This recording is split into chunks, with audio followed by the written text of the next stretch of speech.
The grand ballroom of the New York Charity Gala shimmered under the glow of crystal chandeliers. It was a night meant for elegance, goodwill, and unity. High society figures, philanthropists, and media elites gathered, dressed in their finest, sipping champagne while exchanging pleasantries about the latest headlines. But beneath the surface of polished sophistication, an undercurrent of anticipation buzzed through the crowd. Melania Trump, standing poised in a breathtaking midnight glow gown, was the evening's honored guest. Despite the political storm surrounding her husband, she had always carried herself with grace, staying above the fray and focusing on her charitable initiatives. Tonight was no different.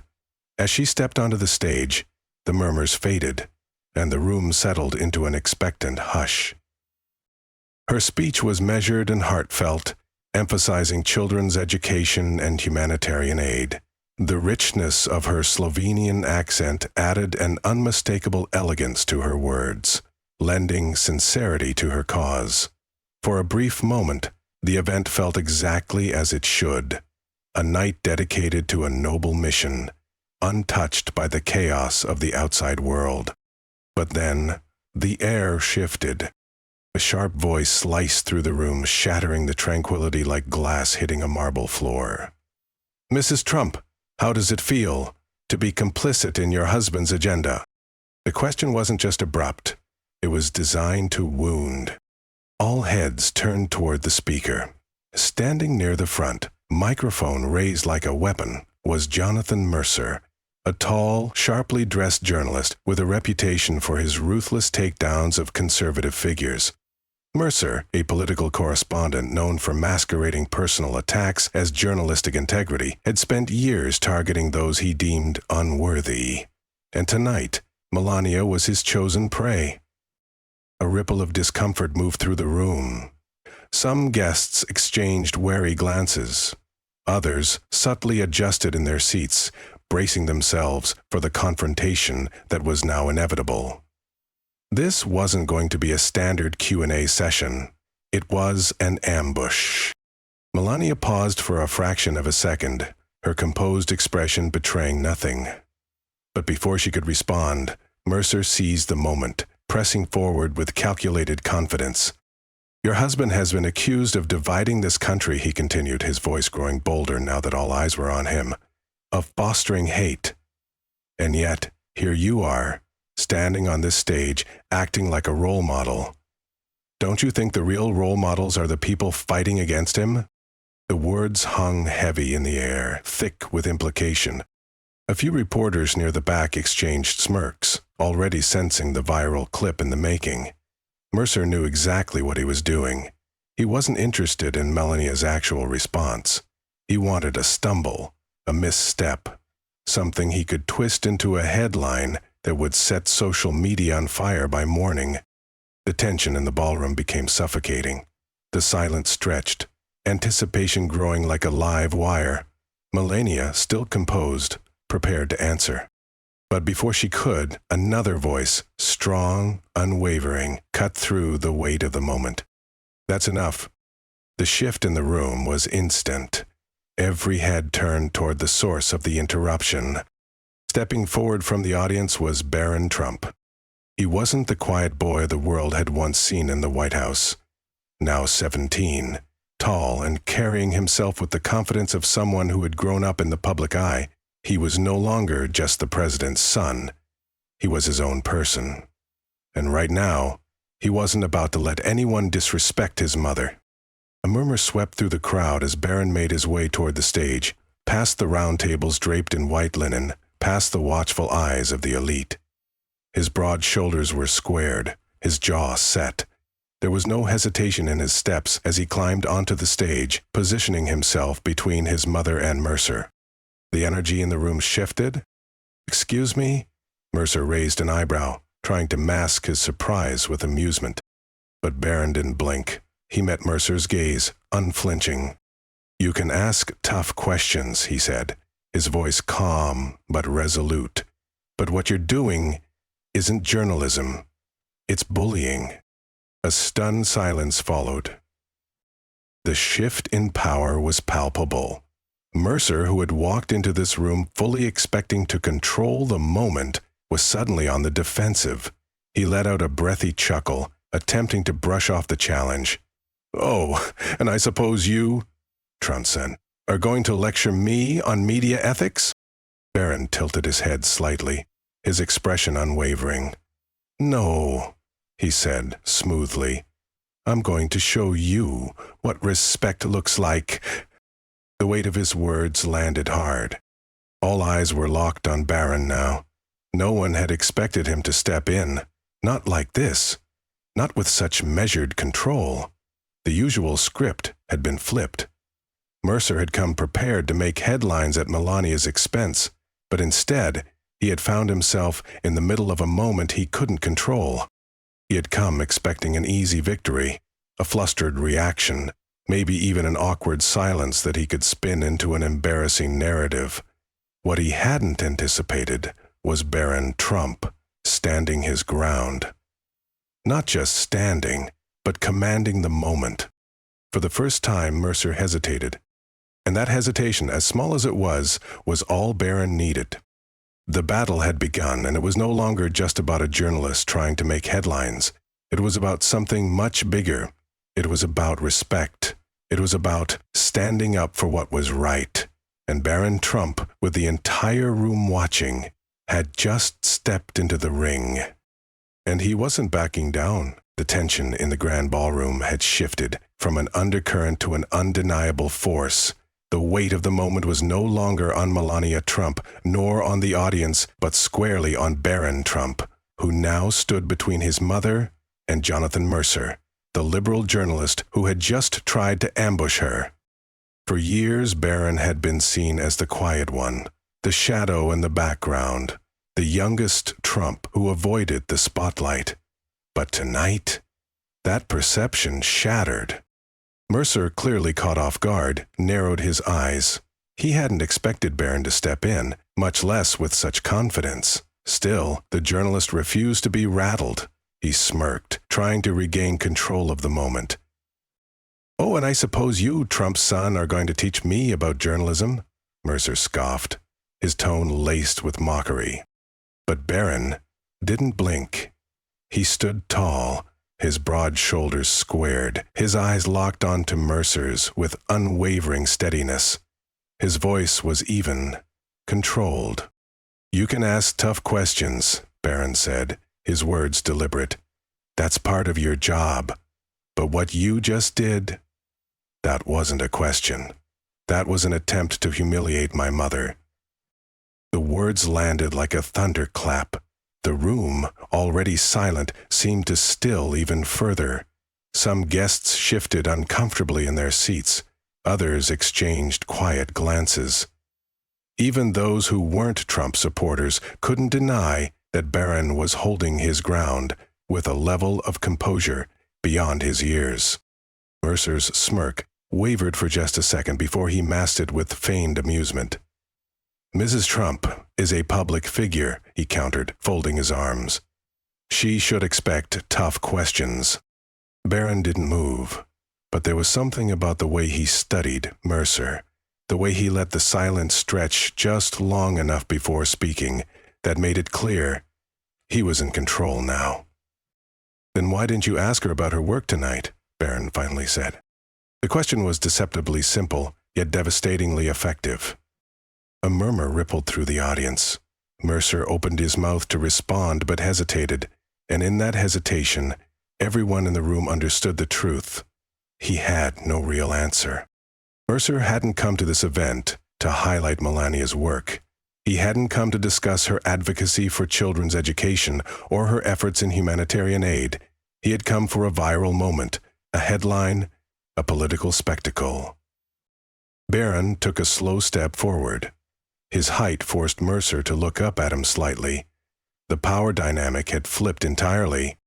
"You came here with one goal," Barron continued, his voice still calm, still steady, "to make headlines.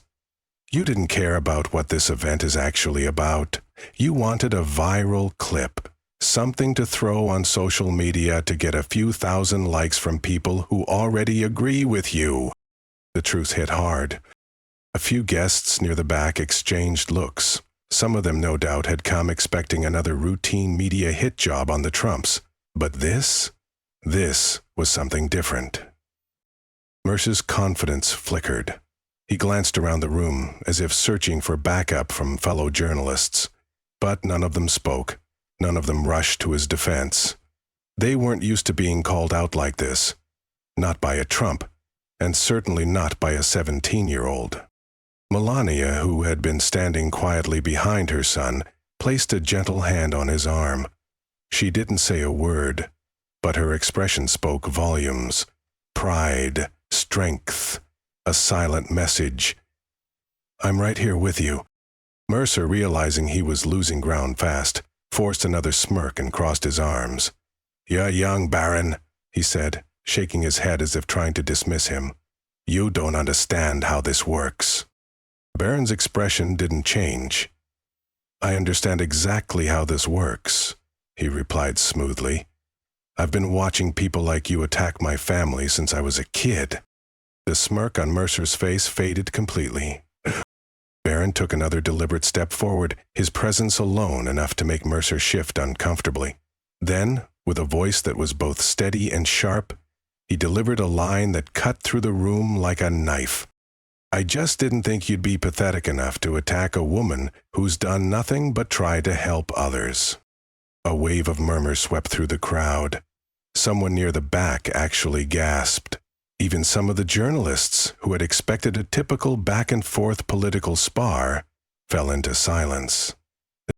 For the first time that evening, Jonathan Mercer looked uncertain. A man in a tailored suit, older, with salt and pepper hair, perhaps a respected businessman, maybe even a donor, stood near one of the round tables and spoke up. "Perrin's right," the man said, his voice firm. Mercer turned toward him, his posture stiffening. "This is a charity event," the man continued, his eyes locked onto Mercer. "This isn't the place for petty political stunts." More murmurs rippled through the audience. A few guests nodded in agreement. For the first time that night, Mercer looked outnumbered. The silence in the ballroom was thick with tension and expectation. All eyes were on Barron now. No one was used to seeing a Trump take on the press quite like this, not with anger or deflection, but with cold, measured precision. He wasn't lashing out. He wasn't losing control. He was dismantling Mercer, piece by piece. Mercer clenched his jaw, his once confident demeanor cracking. He had expected to push Melania into an uncomfortable moment, a headline-grabbing misstep. Instead, he had walked straight into a storm he hadn't seen coming, and Barron Trump was standing his ground. The question now wasn't whether Mercer could regain control. The question was how much more of this he could take before completely unraveling. The grand ballroom, once filled with polite chatter and the clinking of glasses, had now become something entirely different, a battlefield of words and wits. Jonathan Mercer, the liberal journalist who had confidently initiated the confrontation, now found himself standing on shaky ground. He had expected an easy victory, a quick takedown of Melania Trump, a viral moment where he controlled the narrative. But Barron Trump had changed everything. Now the young Trump stood tall, his presence commanding. The usual arrogance on Mercer's face had faded, replaced with something closer to unease. For the first time in the night, he looked unsure of himself. Mercer straightened his tie, forcing a chuckle, trying to recover. "You know, Barron," he said, his tone attempting to sound amused, but the strain in his voice was obvious. "It's easy to stand up for your family when you've grown up in a golden tower. But out here in the real world, people like me have to ask the tough questions. That's what journalism is." A few of the usual suspects in the audience nodded instinctively, but something was off. The rhythm of media attacks, the usual pattern of press versus the Trumps wasn't working tonight. Mercer's words, normally met with applause from like-minded elites, were met with a strange, uncomfortable silence. The energy in the room had shifted. The weight of the moment now belonged to Barron Trump. He tilted his head slightly, the hint of a smirk tugging at the corner of his mouth. He had him. "You mean the real world where my mother is here supporting charities while you're trying to get a headline off of humiliating her?" Barron's words were crisp, calculated. Mercer's smirk vanished. Barron took another step forward, not aggressive, just deliberate. His voice didn't rise, but it commanded attention. "You want to talk about the real world?" Barron continued, his tone smooth, almost casual. He gestured toward the crowd. "How many people here tonight came to hear about helping children, about education and giving back?" A few guests raised their hands, others nodded. Even those who weren't supporters of the Trumps weren't here for a political fight. They had come for the cause. Barron turned back to Mercer. "And how many people here came to listen to you make this about yourself?" The crowd shifted again. A few chuckles rippled through the room. Some guests exchanged glances, realizing that Barron had just done something incredible. He had turned the spotlight on Mercer, forcing him to answer for his actions. The dynamic had flipped completely. Mercer, for the first time, opened his mouth to respond, but Barron cut him off. "No, really," Barron said, pretending to wait for an answer. "Because as far as I can tell, the only person in this room who thought this was about politics was you." A scattered applause broke out. It wasn't just polite, it was approval. Barron folded his arms, his piercing gaze locked onto Mercer, like a predator sizing up its prey. "You came here hoping to embarrass my mother," Barron said, his voice unwavering. "Instead, you embarrassed yourself." And just like that, the crowd erupted. It wasn't just applause. It was thunderous. Even those who may not have been Trump supporters couldn't deny what had just happened. Barron Trump had beaten the media at their own game. Mercer's face turned red, his confidence now shattered. He had walked into this event expecting to dominate, expecting to turn the night into a spectacle. Instead, he had become the spectacle. He tried to speak, but the moment had already slipped through his fingers. And then, just to drive the final nail in, Barron leaned in slightly and delivered the finishing blow. "Next time," he said smoothly, "if you want to attack a Trump, maybe try picking on someone your own size." The room exploded into applause. Mercer stiffened, his jaw tightening. He had no comeback. He had played his game, and tonight he had lost. As Barron turned back toward his mother, standing tall and composed, one thing was clear to everyone in that room. The youngest Trump had just made his mark. The grand ballroom was still buzzing, the energy in the room electric. Jonathan Mercer, the once confident journalist, stood frozen, gripping his microphone as if it were the only thing keeping him from falling apart. He had spent his career launching aggressive questions at public figures, expecting them to falter under pressure. But tonight, he was the one crumbling. The applause still echoed through the room, waves of it rolling over Mercer as he stood there, exposed. He had come here with a plan, to corner Melania Trump, to create a moment of humiliation. Instead, he had become the story. Undone not by an experienced politician or a seasoned public speaker, but by a 17-year-old who had outclassed him in front of the entire elite media establishment. Mercer adjusted his tie, forcing out a chuckle, his last desperate attempt to salvage his pride. "So, that's it then?" he said, shaking his head as if Barron was the one being unreasonable. "You're telling me I can't ask questions because it might upset your family?" Barron didn't even blink. "You didn't ask a question," Barron responded smoothly. "You made an accusation." A ripple of agreement moved through the crowd. Even those who weren't Trump supporters couldn't deny Barron was right. Mercer's jaw tightened. His eyes darted around the room as if searching for an ally, a fellow journalist who would come to his rescue. But none did. They weren't used to seeing someone from their own ranks being called out so effectively. Barron stepped forward again, not aggressive, not threatening, just deliberate, His presence alone made Mercer take a half step back. "You tried to frame my mother as a villain," Barron continued. "But you failed. Because the truth is, she's here, helping, making a difference." Barron gestured toward the banners behind the stage, images of children and families, helped by Melania's foundation, the real reason for tonight's event. The pictures, the mission, the cause. Mercer had ignored it all. Barron tilted his head slightly, his gaze locked onto Mercer's. "And what are you doing?" he asked. "What are you actually contributing tonight, besides negativity?" The room went silent. Mercer's face was turning a deeper shade of red. His confidence? Gone. His body language betrayed him. Shoulders tense, grip on the microphone tightening. For the first time tonight, he looked uncomfortable. The audience wasn't on his side anymore. Some were shaking their heads. Others, even those who had come in skeptical of the Trumps, couldn't deny what had just happened. Mercer swallowed hard. "I was just doing my job," he muttered, though the words lacked conviction. Barron smirked slightly. Then, with quiet, effortless confidence, he delivered the final blow. "Then maybe," he said, "you should try doing it better." The crowd erupted.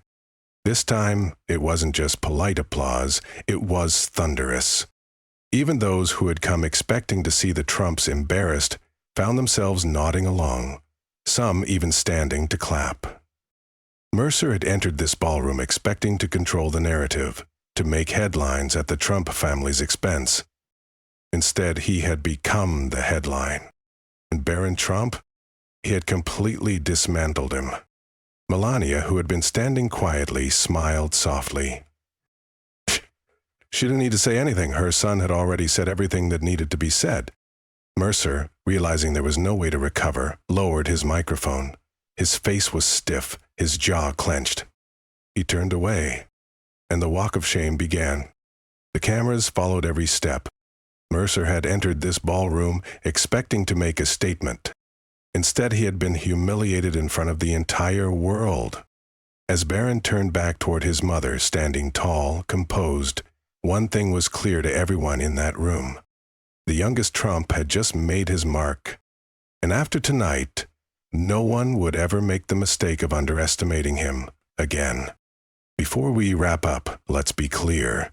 This story and its characters are entirely fictional, created purely for entertainment purposes. While inspired by real public figures, the events depicted did not happen and should be viewed as a dramatic reimagining rather than historical fact. That being said, there are some powerful lessons we can take away from this story. First, confidence and composure matter. In any confrontation, whether it's in politics, business, or everyday life, staying calm and collected is often more powerful than reacting emotionally. Barron's fictional character didn't raise his voice, didn't lash out. He simply stood his ground and let the facts speak for themselves. That's something we can all learn from. Second, respect wins over arrogance. The journalist in this story thought he could control the moment by mocking and humiliating others, but in the end, he was undone by his own tactics. This is a reminder that true power doesn't come from attacking others. It comes from standing firm in what you believe while treating others with dignity. And finally, truth and integrity will always outlast manipulation. In a world where the media and social platforms can spin narratives in any direction, it's more important than ever to think critically, seek the truth, and stand by your values, even when it's unpopular. At the end of the day, this story isn't about politics. It's about courage, it's about character, it's about knowing when to speak up and when to let your actions do the talking. Thank you for watching and for being part of this journey with us. If this story resonated with you, don't forget to hit the subscribe button and turn on notifications so you never miss out on our latest content. And I'd love to hear your thoughts. If you find today's topic intriguing, comment 1 below. If it doesn't resonate with you, comment 0. Your feedback helps us create better videos that match your interests. Thanks for watching, and I'll see you in the next video.